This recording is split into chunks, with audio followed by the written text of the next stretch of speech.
Dangerous Dan Tucker would arrive in the Southwest in the mid-1870s, pin on the badge of a sheriff's deputy, and in a very short amount of time, tally up a body count surpassed only by the likes of John Wesley Hardin and Deacon Jim Miller. To quote historian Leon Metz, Tucker was a better lawman and more dangerous than such high-profile figures as Wyatt Earp and Wild Bill Hickok. But who was he really? Is it true that Dan Tucker once took out half a dozen of the Tombstone Cowboys in one fell swoop? And what about the stories of Doc Holliday giving Dan a wide berth due to his deadly reputation? Please join me today as we take a look at one of the lesser-known yet still deadlier-in-hell gunmen of the Old West. My name's Josh, and this is the Wild West Extravaganza.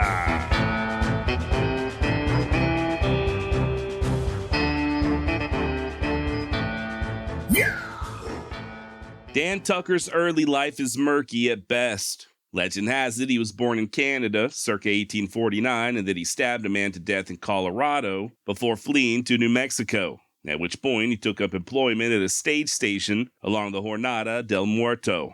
Now, how much of that is true is unknown. What we do know is that Tucker arrived in Silver City at some point in 1877, and for the next decade or so, things do clear up quite a bit.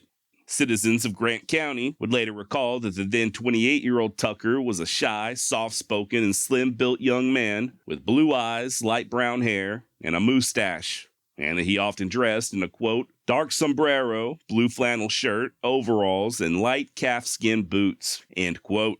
Sounds pretty unassuming, right? Well, that's what folks there in Silver City thought as well. Imagine their surprise when Sheriff Harvey Whitehill then hired on this shy young newcomer as one of his deputies. A deputy who, in a very short span of time, would go down as one of the deadliest gunmen to ever pin on a badge in all of the Southwest. Now, this was back when Silver City was still wild and woolly. The town was first established in 1870 after the discovery of silver, and as tends to be the case with boom towns, the crime rate would absolutely skyrocket over the next few years. That's where Sheriff Whitehill came into play. It was his job not only to clean up Silver City, but the entirety of Grant County, which in those days was also comprised of what's now Hidalgo County, as well as parts of present-day Luna and Sierra counties. Pretty large chunk of land. And if Sheriff Whitehill had any hopes of establishing law and order, he'd need to have a few good men at his disposal, hence the hiring of Dan Tucker. Now, the earliest possible killing that Dan appears to be involved in occurred in June of 1877 when he and a posse had gone in search of 4 men accused of murder. The desperados vowed not to be taken alive, and sure enough, in the ensuing battle, 3 of the 4 were cut down.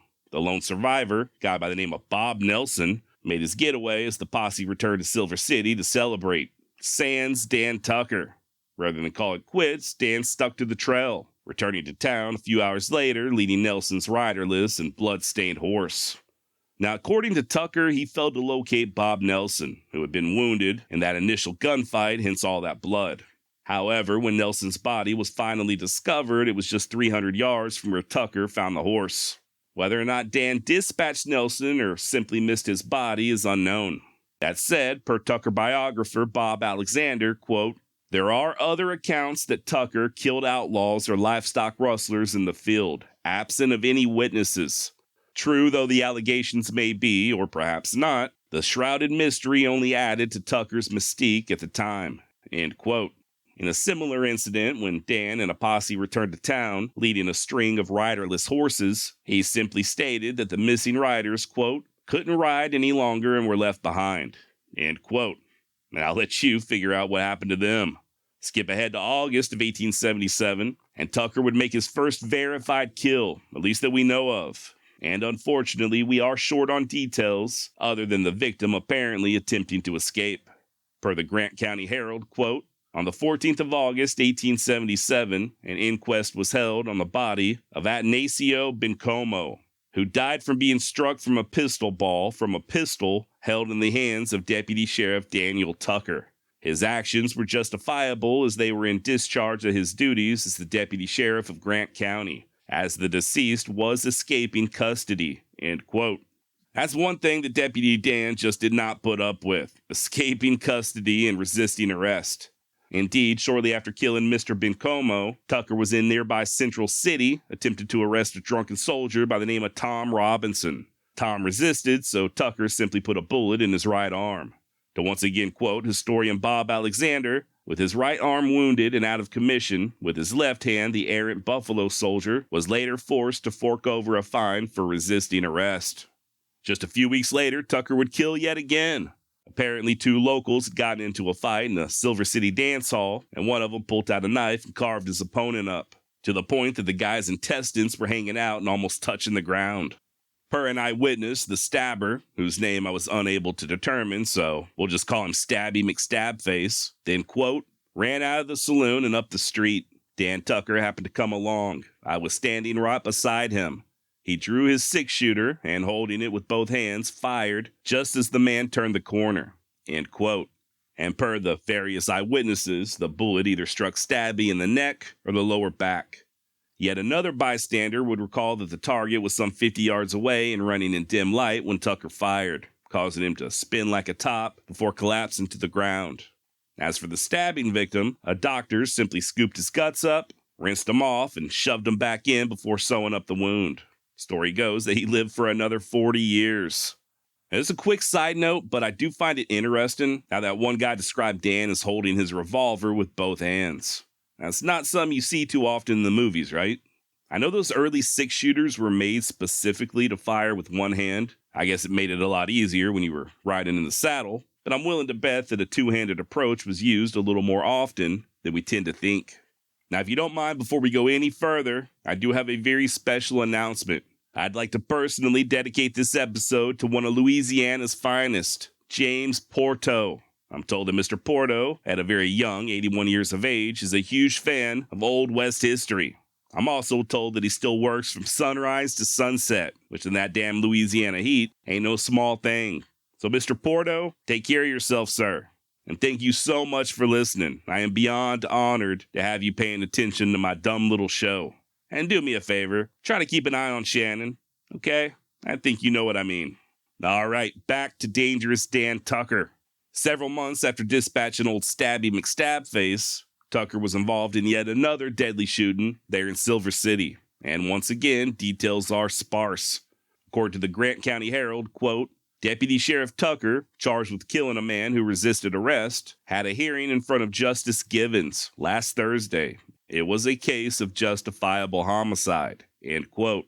Now, according to Sheriff Whitehill's son Wayne, the victim in this case was a quote-unquote Mexican who had went haywire and had taken to throwing rocks and frying pans out of his window at the people walking by. Deputy Dan was called to investigate, and as soon as this old boy raised himself up to chunk another rock, Tucker wasted absolutely no time in shooting him deader in hell. Once again, per Wayne Whitehill, quote, Tucker just popped him through the window and killed him, end quote. So yeah, not really big on small talk, Dan Tucker. One has to wonder if he ever gave any type of warning before opening up fire. Then again, like it or not, I guess things were done a mite different back in those days. Per Tucker biographer Bob Alexander, during the days of Tucker's reign in Silver City, indeed throughout Grant County, fleeing from an officer was tantamount to an admission of guilt. And if a suspected lawbreaker wouldn't stand arrest and subsequent legal examination, he could ill afford to anticipate any public sympathy. Likewise, an officer who cast a shadow of utter fearlessness and showed a sheer willingness to shoot could very well expect a degree of restrained compliance. Early frontier lawmen could ill afford the niceties usually mentioned when alluding to the code of the West. Historian Joseph Rosa rightly reminds that in a shooting confrontation, hesitancy could mean death or crippling wounds.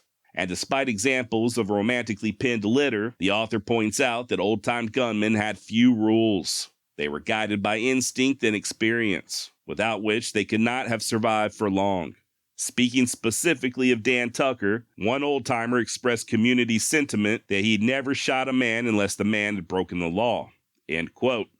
Or maybe, like Mr. Alexander said, Tucker was just setting a precedent, just letting the ne'er-do-wells know that he wasn't a man to be trifled with. Either way, Bob Alexander also rightly knows that had Dan arrived 20 years later, there seems to be little doubt that his tendency to shoot first would have handicapped him with an enlightened populace. And had he tried the same technique still later, he probably would have been imprisoned or hanged. As it were, it didn't take long for word to spread as to Dan's reputation. So much so that when officials in Texas began organizing a posse of fighting men to help put a stop to El Paso's salt war, they headed straight to Grant County in order to recruit Dan Tucker. Not only that, but they made him a captain. Now, if you're not familiar with the El Paso Salt War, aka the Salt War of San Elizario, this is a wild-ass story. I don't want to get too far off in the weeds, but in far west Texas, a little over 100 miles northeast of El Paso, lies a series of dry saline or salt lakes. A very valuable commodity, obviously. Salt has a million uses. And for well over 2 centuries, these salt beds were treated as a communal resource by the local Hispanics, especially those residing in the small village of San Elizario. These deposits were there for whoever wanted access, and oftentimes the villagers would load up wagons full of salt, not just for personal use, but also to sell to the miners down in Mexico.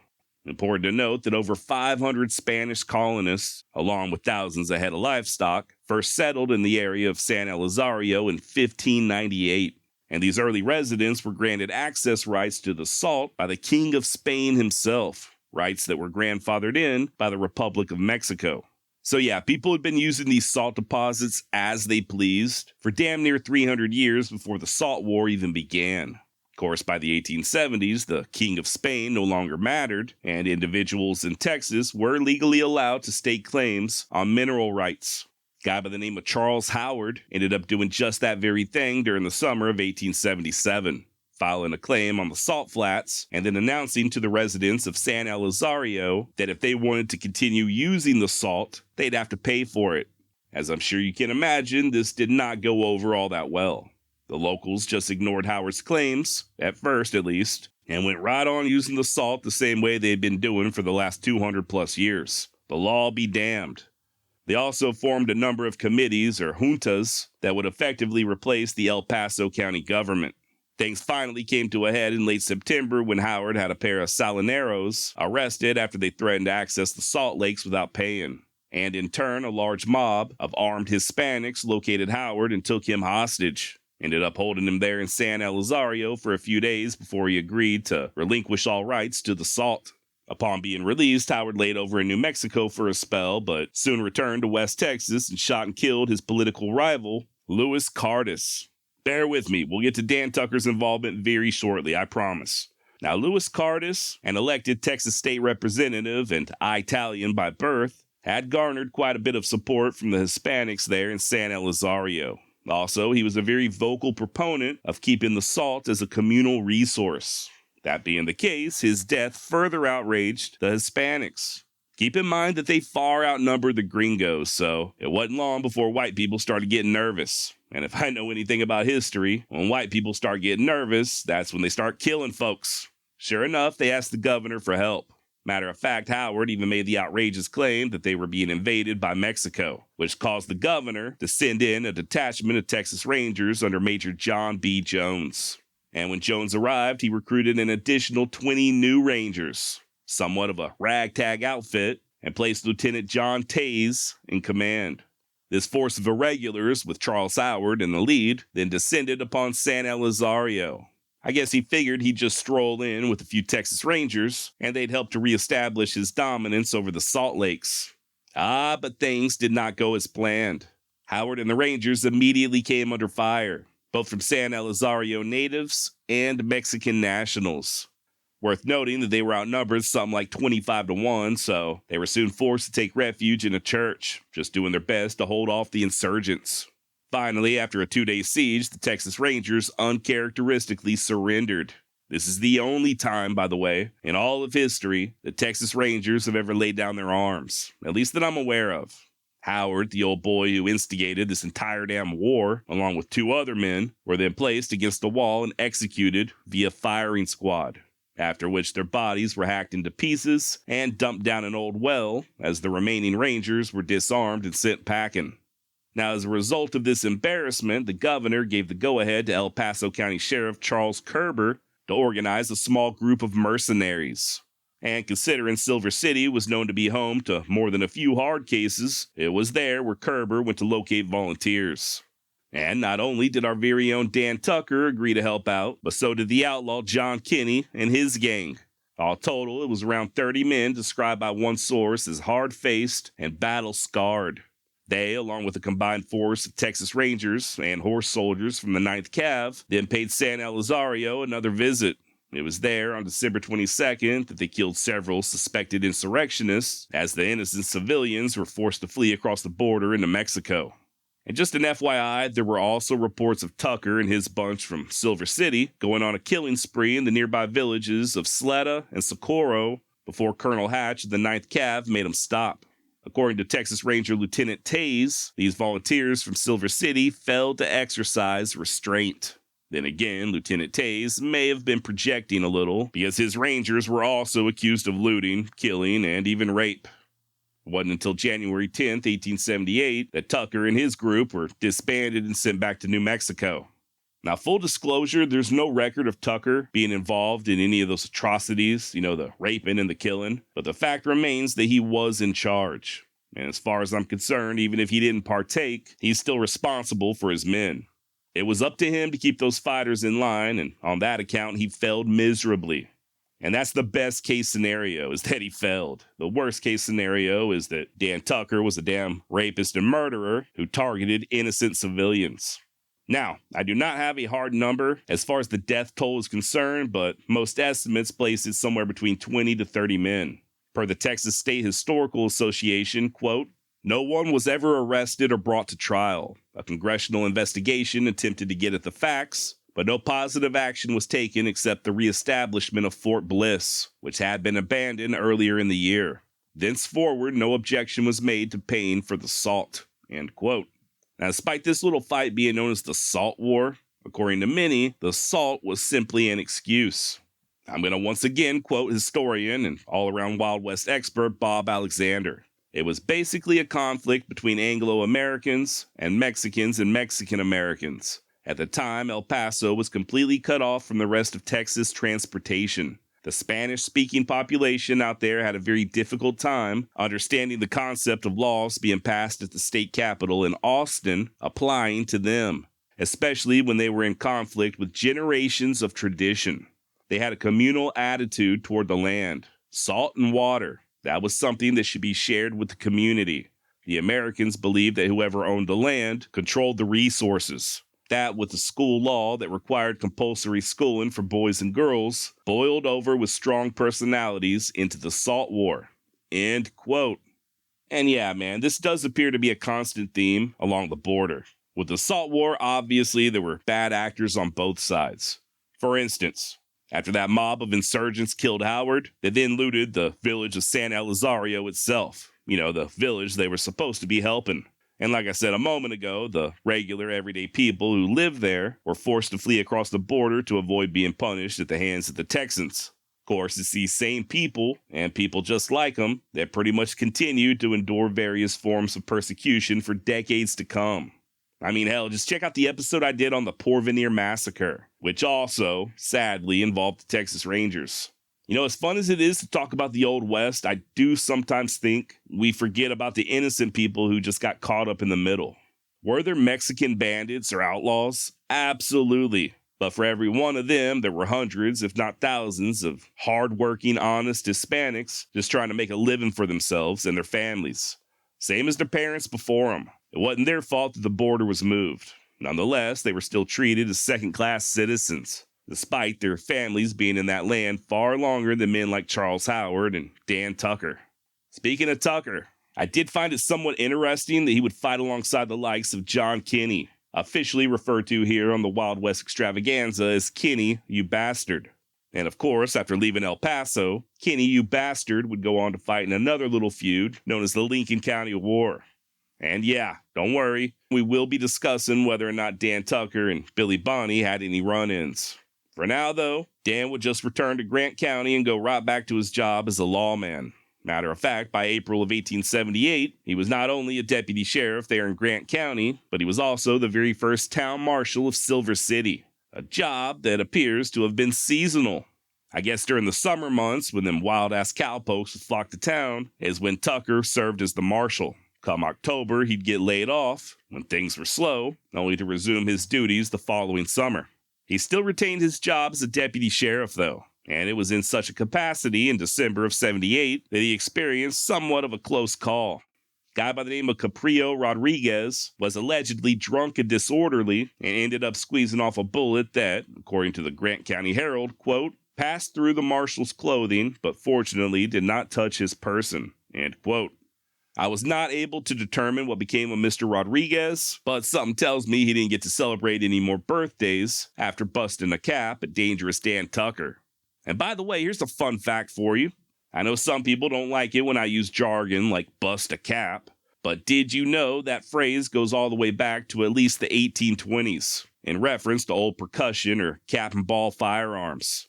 Friend of the show David Lambert found references to busting or popping a cap in articles as far back as the 1830s. Hell, John Wesley Hardin used it in his own autobiography, and the exact phrase of bust a cap in somebody's ass can be found in the transcript of a court case in the year 1907. So how about that, huh? The more you know.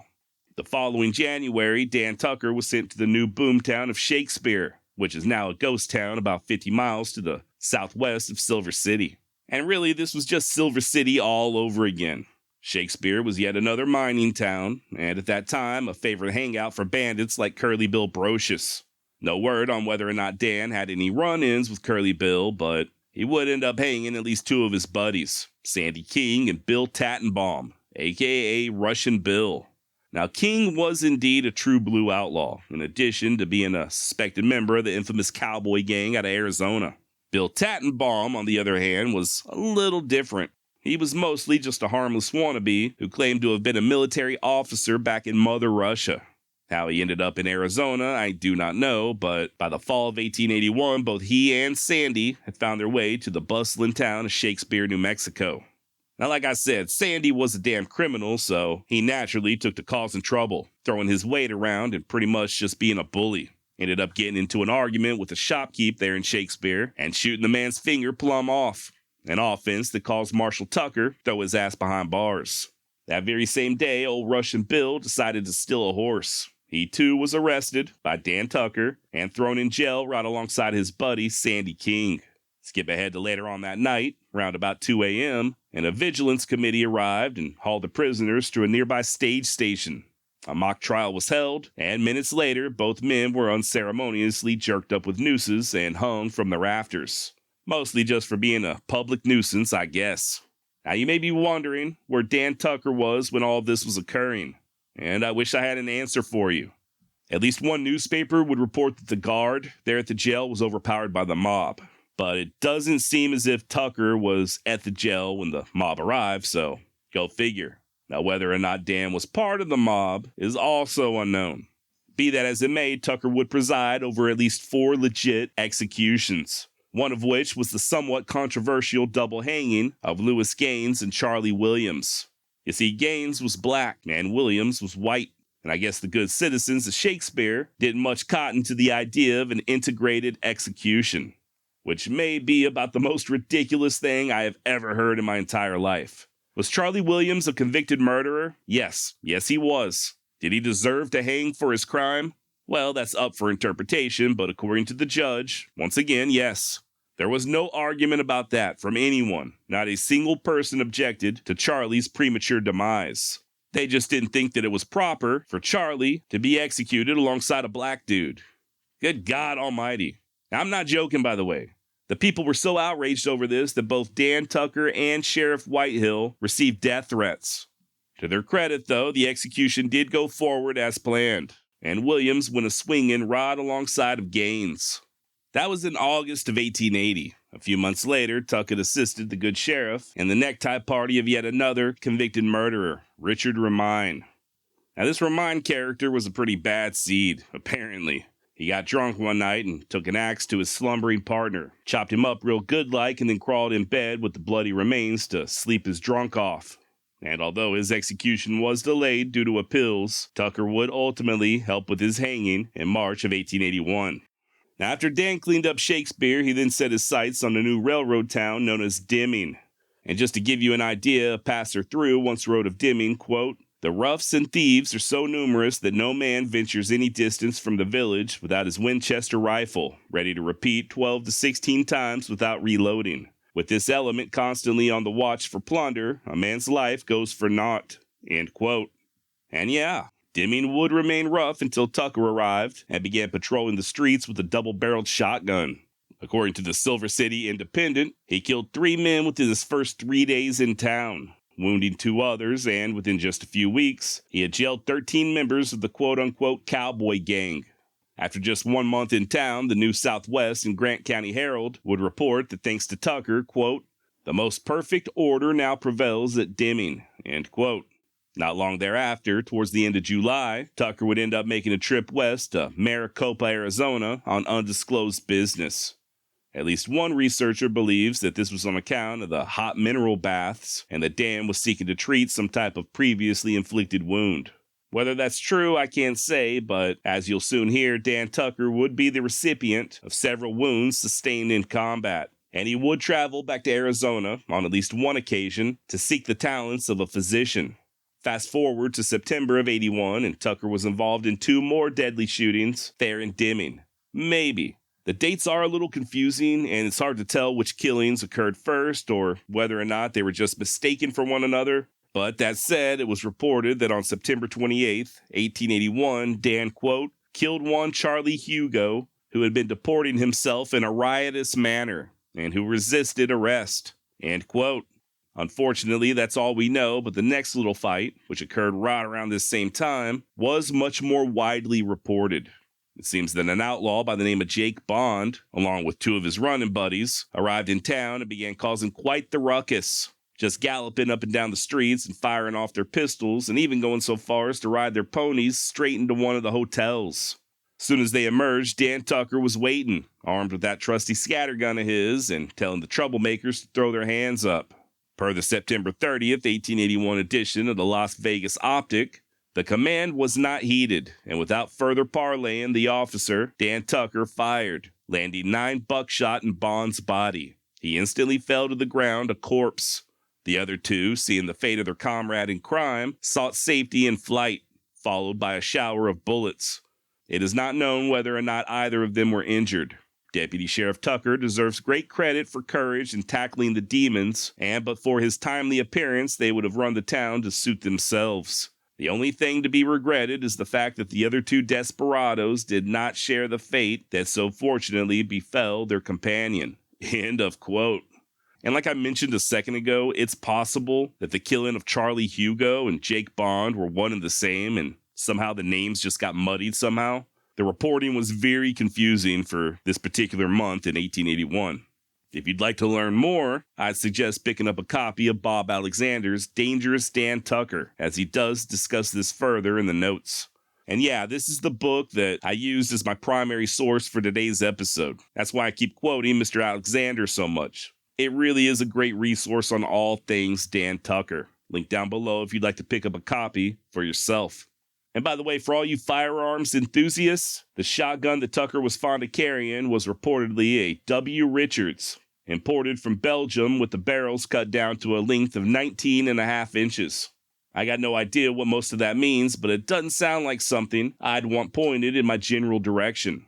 Now, just a few minutes ago, I hinted at Tucker earning himself a number of wounds, one of which he received in October of 1881. Per the New Southwest, quote, 5 military officers from Cummings went over to Deming on a little jaunt, and 3 of them got boisterously drunk. Deputy Tucker started to arrest and disarm one of them, but he resisted, and in the struggle, the drunken officer's pistol went off, burning Tucker's hands. The latter effected the arrest, however, as he usually does. End quote. Tucker would then again return to Arizona, possibly to treat the burns on his hands, and while he was there, he was wounded yet again. The Tombstone Epitaph would publish the following on October 20th, 1881. A desperate shooting affair is reported as having occurred at Benson, Sunday night. The particulars are very meager. It appears that during a dispute between Deputy Sheriff Tucker and George Brown, the latter drew a revolver and shot the other in the leg and abdomen. As Tucker fell, he fired twice at Brown, but neither bullet hit its mark. The deputy sheriff was in town last Friday. His wounds were pronounced fatal. Now, luckily, despite the Tombstone Epitaph's unsolicited medical prognosis, Dan Wood pulled through. However, these wounds would prove to cause quite a bit of discomfort for the rest of his life. And if that ain't bad enough, Tucker's popularity would take a hit nearly a year later when he participated in the killing of a fellow lawman. The victim, James Burns, who kept the peace over in the nearby mining camp of Pashal, rode into Silver City one day and went on what author Robert K. D.R. Mint described as a quote-unquote monumental drunk.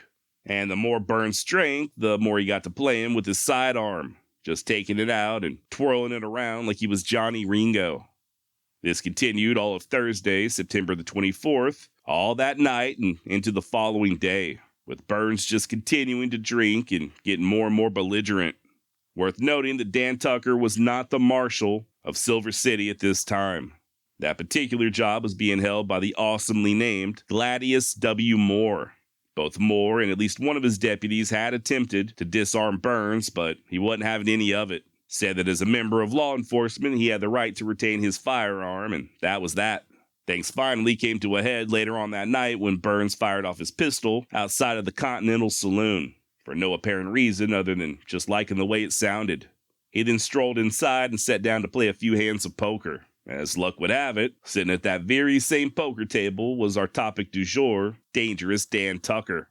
Next thing you know, here comes Marshal Moore, gun in hand and investigating that errant shot. He once again tried to disarm Burns, but the inebriated deputy basically just told him to kick rocks, nerd. Another one of the poker players, a former deputy by the name of John Gilmo, talked Marshal Moore into holstering his revolver, just trying to calm an already very tense situation.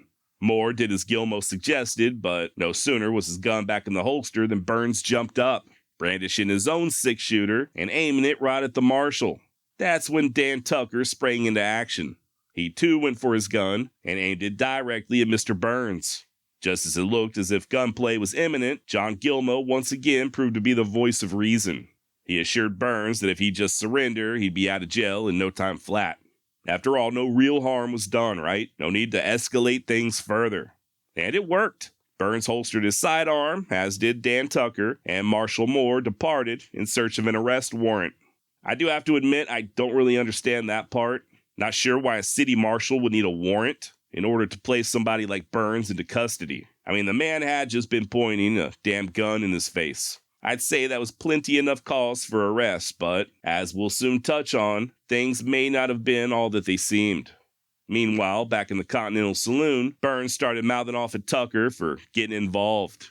They began arguing, and I guess they continued arguing, all the way up till the marshal returned, this time with backup in the form of a sheriff's deputy named William J. McClellan. Moore told Burns that he now had papers, meaning a warrant, and for him to hand over his revolver, which is pretty much when all hell broke loose. Details are sketchy, but it appears that Burns jerked iron and managed to fire off at least one ineffective round toward the marshal before Dan Tucker put a bullet straight into his breadbasket. Both shots were fired damn near simultaneously, and the story goes that the concussion from the revolvers blew out all the lamps inside of the saloon. Fraction of a second later, as the joint was bathed in darkness, both Marshal Moore and Deputy McClellan also opened up fire, putting 5 more rounds into an already dead James Burns.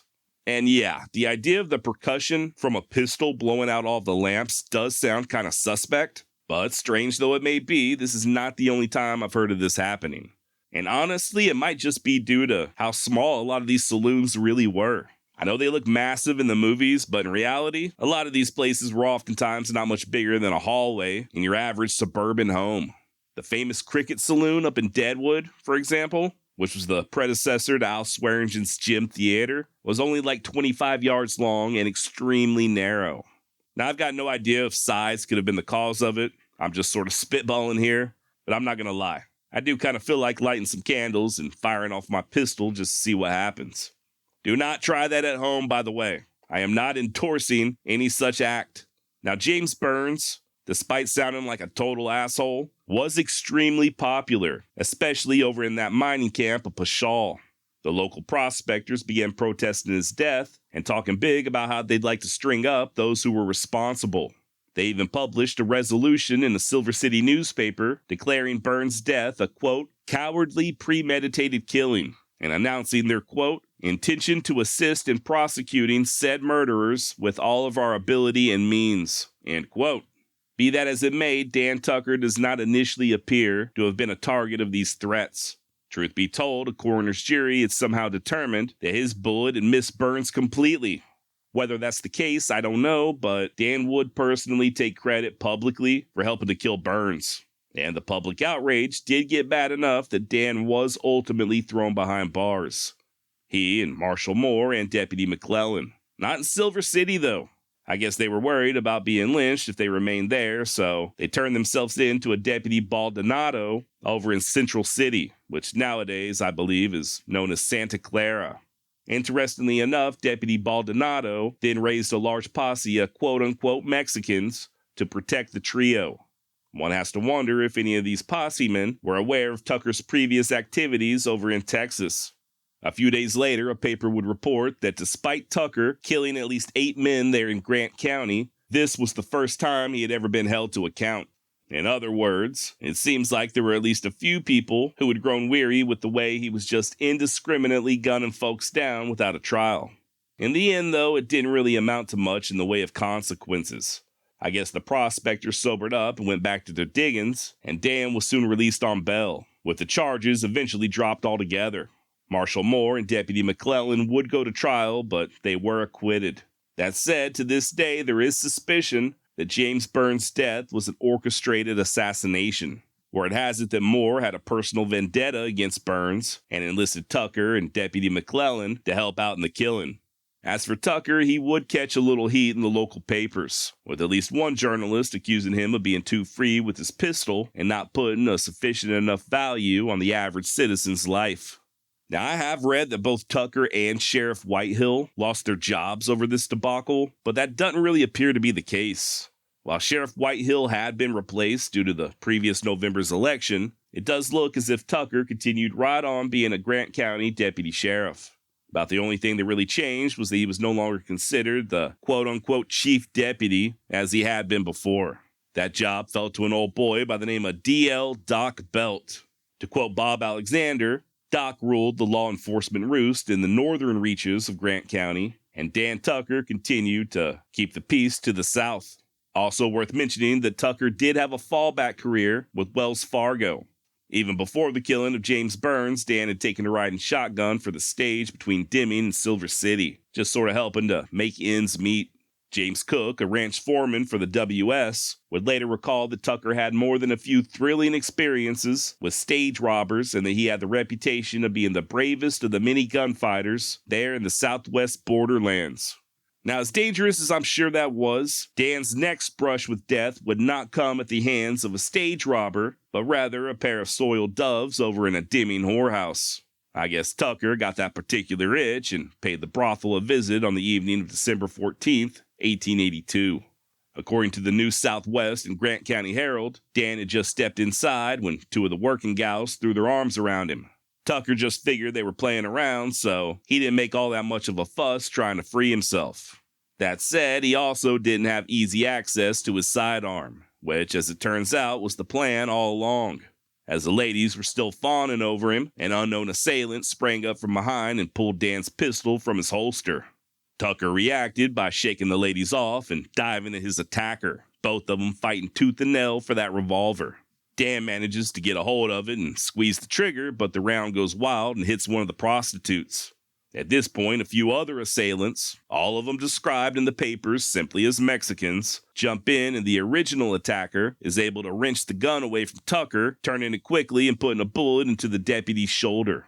The paper then reported that, quote, some Americans attracted by the noise entered the house and prevented Tucker from being massacred, end quote. Another report stated that Dan was shot twice, with one of the bullets striking him in the arm and the other somewhere about the face. Whichever it was, Deputy Dan would be out of commission for quite a while. Hell, he even made plans to leave town to get some proper doctoring, a turn of affairs that his enemies immediately seized upon.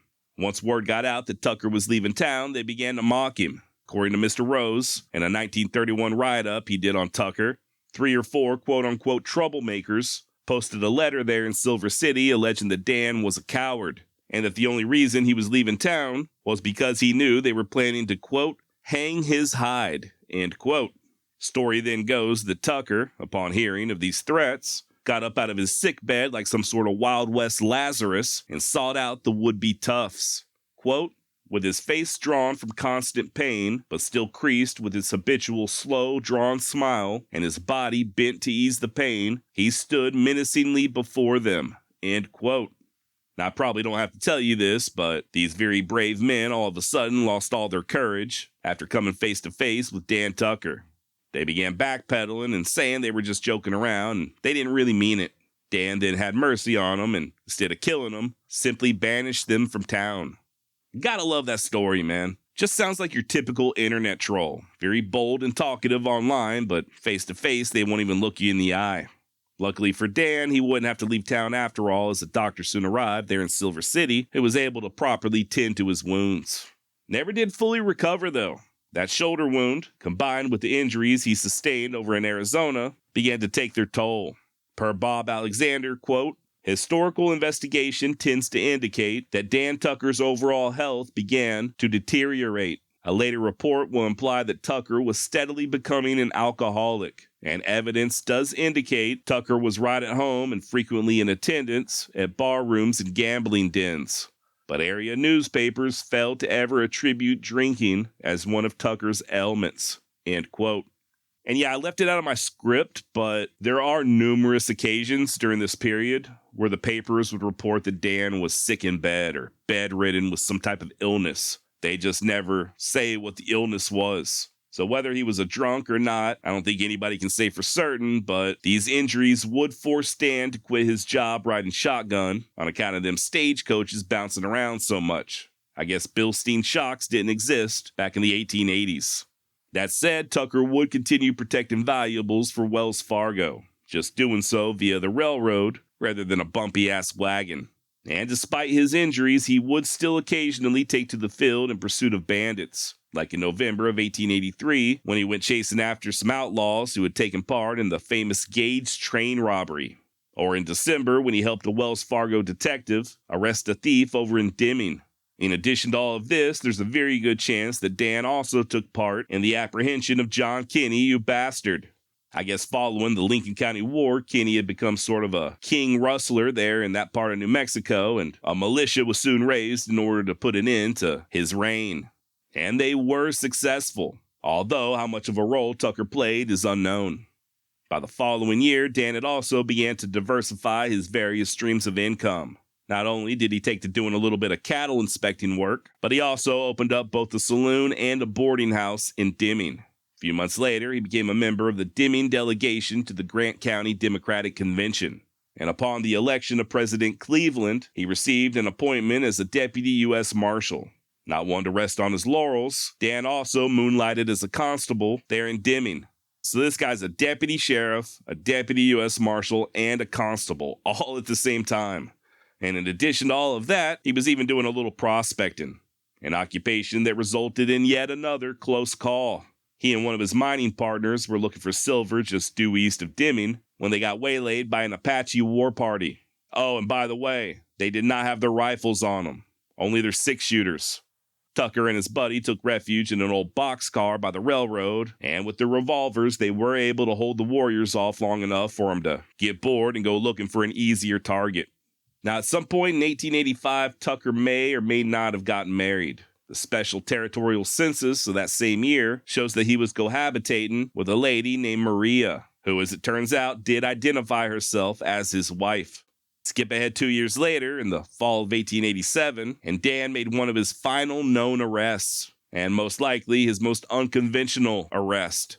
As he was riding on a train back from El Paso, he noticed a shady character walking alongside the tracks. Recognizing him as a bell jumper wanted for horse theft, Dan talked the conductor into slowing the train down enough for him to hop out and quickly nab his quarry. As far as I know, this is the only time a deputy U.S. Marshal ever jumped out of a train in order to make an arrest. Then again, it's been a long time since I've seen Fugitive. Maybe Tommy Lee Jones did as well, but I just can't remember. Not long thereafter, Dan Tucker left New Mexico bound for California.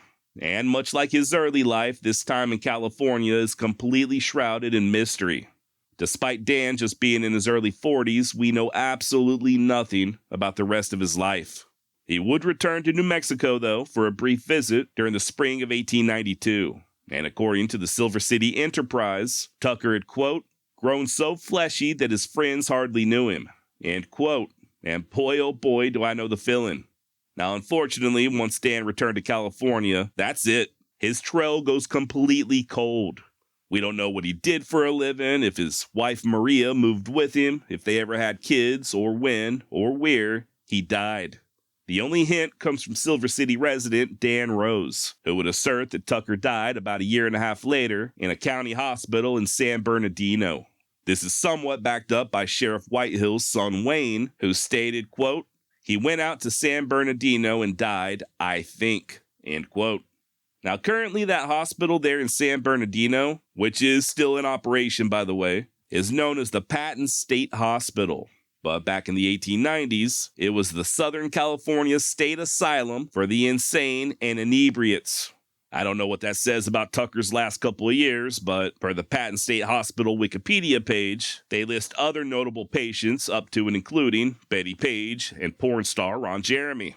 According to historian Bob Alexander, quote, some of the deceased hospital patients were buried on site in unmarked graves. Certainly, this can be construed to offer a reasonable explanation as to why Dan Tucker's name does not appear in the archival files of area cemeteries, although it falls short of being historically irrefutable, end quote. Now, if this is true, and Tucker did indeed pass away at that hospital in San Bernardino, apparently the area where they buried people in unmarked graves is now covered by a damn golf course. Or at least it was in 2001 when Bob's biography of Tucker was published. I did look up some golf courses nearby the Patton State Hospital, and the closest one appears to be the Arrowhead Country Club, which is about 5 miles away. Whether or not that's where Tucker is buried, or if it was another golf course that's no longer in operation, I haven't got a clue. You know, I do find it interesting, though, that Tucker just sort of faded away into obscurity. If the stories are true, there's a case to be made that he was far deadlier than most of your well-known lawmen. Yet to the general public, even fans of the Old West, Dan Tucker remains virtually unknown. I've said it before, but many times the gunfighters who remain famous to this day are only famous because they had a best-selling book written about them. Per historian Leon Metz, quote, overall, Tucker was a better lawman and more dangerous than such redoubtable high-profile figures as Wyatt Earp and Wild Bill Hickok. Yet he is practically unheard of today largely because he lacked the ability or the need to exploit himself. Somehow Tucker slipped between the pages of Wild West history, a deserving lawman but having no literary champions such as Ash Upson or Walter Noble Burns, who brought fame to Pat Garrett and Billy the Kid, or Stuart Lake, who lionized Wyatt Earp, or Ned Buntline with Buffalo Bill, or Harper's New Monthly Magazine with Wild Bill Hickok. And unlike John Wesley Hardin, Tucker never considered writing his own autobiography, end quote. Speaking of Wyatt Earp, historian Dan Thrapp even goes so far as to claim that when Wyatt and Doc Holliday were heading to Colorado, following their infamous vendetta ride, they gave the town of Deming a very wide berth. I guess rather than risk an encounter with Dangerous Dan, they just took a more indirect, scenic route. Truth is, there's no way of determining whether that's the case, though. Apparently, Doc and Wyatt did lay over in Silver City under assumed names, after which they traveled by stage to Rincon and caught a train north to Colorado. Did they purposely bypass Deming on account of Dan Tucker? Who knows? This may just be one of those things attributed to Dangerous Dan that can't be proven. Kind of like the story that I failed to mention that has him gunning down 7 members of the quote-unquote Curly Bill Brocious gang. Apparently, this story comes straight from Ben Kemp's biography, Cow Dust and Saddle Leather, but it is labeled by Tucker expert Bob Alexander as simply being a figment of Kemp's unbridled imagination. In other words, there ain't no record of it occurring. Hell, Curly Bill wasn't even alive in 1884 when the fight supposedly went down. But the fact remains that Dan Tucker almost certainly committed killings that we have no record of, possibly in Colorado before even venturing south into New Mexico. And I don't know about you, but I do look forward to learning more, if or when any new information comes to light. Okay, now before we wrap things up, it's hard to talk so much about Silver City and Grant County, New Mexico, without at least giving some thought to Billy the Kid. I mean, it's right there in Silver City, where he and his family would settle in the spring of 1873. And Dan Tucker's boss, Sheriff Whitehill, was the first person to ever place young Billy Bonney under arrest. Which begs the question, did Dan Tucker know Billy the Kid? And the answer is, wait for it, nobody knows.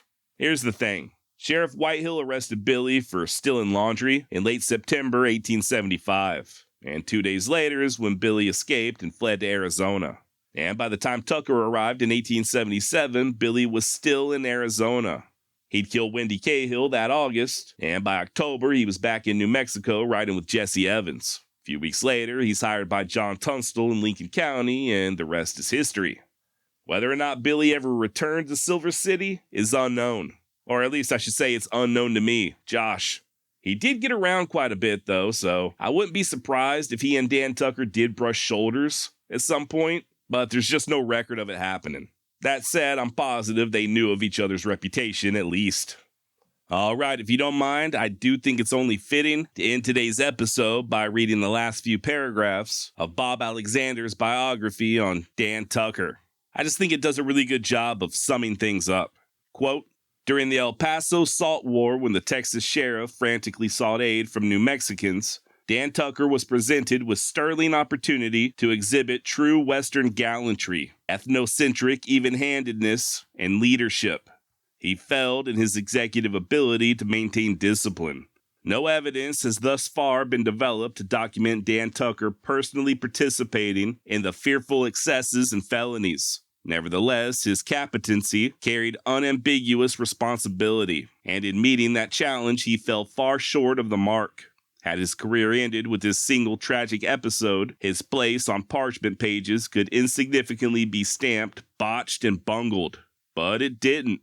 There is no evidence to suggest that Tucker ever sought or considered redemption for his actions, but his subsequent performance clearly demonstrated a commitment to lawfulness. In the end, the scales of justice are indisputably tilted in Tucker's favor. Although not blessed with a natural leadership genius, Dan Tucker staked out his enforcement domain, and then he defended it with daring defiance and audacity.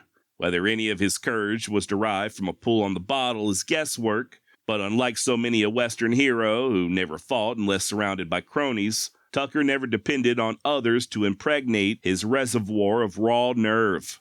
Dan Tucker can aptly be described as a lone wolf, fiercely independent, self-reliant, and dangerous. That Dan Tucker sought pleasure with hard drinkers, trollops, and gamblers is clear. Evidence suggests that he could carouse, drink, gamble, and play in the same league with the best of them, most of the time. Someone might even imply Dan Tucker was a sporting man due to an observable fondness for barrooms, bordellos, and gambling tables. But in reality, this proclivity was recreational rather than vocational. Was Dan Tucker a hero? That question will have to be answered by the particular reader, or I guess in our case, listener. Evidence does not indicate Tucker's positive entanglement in any spectacular historic happening of momentous proportion. Tucker simply did his job every day. But so did the soldiers, cowboys, merchants, miners, ranchers, railroaders, teamsters, doctors, newspapermen, lawyers, and their wives and daughters. All made their mark. Can we assess Dan Tucker's personal contributions to Southwestern fact and folklore?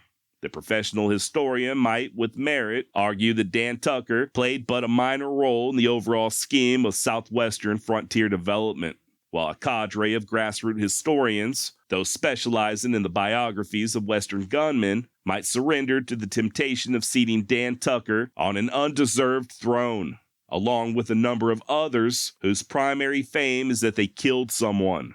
Did Dan Tucker's fearsome reputation in and of itself serve as a meaningful disincentive for bandits and outlaws? There is no statistical or other method to measure what didn't happen. Therefore, that question is hard to answer. Taken as a whole, however, it is reasonable to say that Dan Tucker, while not always triumphant, added a much-needed stabilizing presence during a dangerous and wearisome test of New Mexico Territory's resolve to carve civilization out of an untamed wilderness. So then, how should we best characterize Dan Tucker when appraising his effectiveness as a frontier lawman, or in passing judgment on his membership in the man-killing fraternity? Simply this way: Dan Tucker was the real deal. End of quote, and thank you, Bob Alexander. All right, that about does it for Dangerous Dan Tucker. Thank you so much for listening. If you're looking for more true tales from the Wild and Woolly West, please head on over to wildwestextra.com. And if you're looking for ad-free content, just head on over to patreon.com/Wild West Extra. Till next week, adios.